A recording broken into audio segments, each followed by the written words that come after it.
outer wall not only protects the castle, it protects the village as well. It needs to be grand and stable so no trespasser will be able to get through. The towers on the wall make it so you can get onto the wall.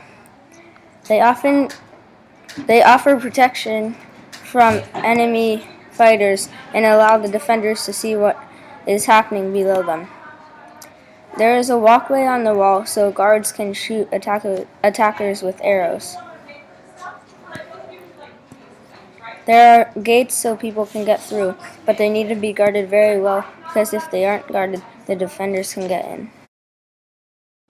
The two main parts of a town are its church and its castle. They are equally important, even though it took much longer to make a church. This is because castles were never really meant to stay forever. The people who built the castles, aka the Stonemasons, knew that one day it would be raided and destroyed. Gothic churches were used in the medieval era, meaning they had bigger windows, flying buttresses, etc. Flying buttresses sturdied the church, allowing it to have thinner walls and bigger windows. Inside the church there are chairs for the peasants to sit and pray on, and up front there's a stand for the Pope. Above are chandeliers, and to the right and left are the big windows talked about earlier. At the Pope's stand he has a copy of the Bible in front of him, and behind him is a cross. One of the most important parts of a castle are the walls that protect it.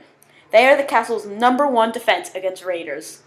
On the inside of the north wall is a trap, so when raiders breach the main doors, archers can shoot through the little slits, and other defenders on the top of the wall can press a switch and drop hot oil on the enemies.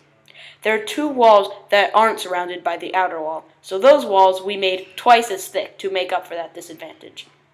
The walls connect to the 4 corner towers, which also have arrow slits in them for more defense. The towers also allow defenders to get to the top of the wall. This is the interior of the castle. We are currently in the Great Hall where the king greets visitors and carries out businesses. This is where we keep some of our horses. That's the well. And this is the courtyard. This is where all the servants sleep. And here we have the dining hall and the kitchen. The king and the nobles enjoyed much higher quality food compared to those who lived in the village. This is the library. Libraries were not common in the Middle Ages. Only the rich could afford to have books. And finally, this is the king's room. In our village, there is a farm. These farms were important because if the castle went under siege and there was no farm, the people would starve. These farms were also important to serfs. Serfs are the lowest people in the feudal system. Serfs starve and they struggle to fight disease. Serfs worked on farms because if they worked long enough, then they earned rights to be a freeman. Once they become a freeman, they would have jobs like being the butcher, baker, or even like blacksmiths. Once they became freemen, they could earn money and have their own house and food. This was also good for the village because then they would have a new butcher, baker, blacksmith. And that would help the town's economy grow. This is the village, where free men and women live. Peasants and serfs live outside the walls of the town. These houses are the guild halls. In the village, we have a baker, a butcher, and a blacksmith. The bakery was the main source of bread and flour, and it was located in the marketplace. In the market, traders from everywhere sold their goods. One could even buy luxuries like carpet and spices. Here's the dock. This dock in particular is the small boat dock.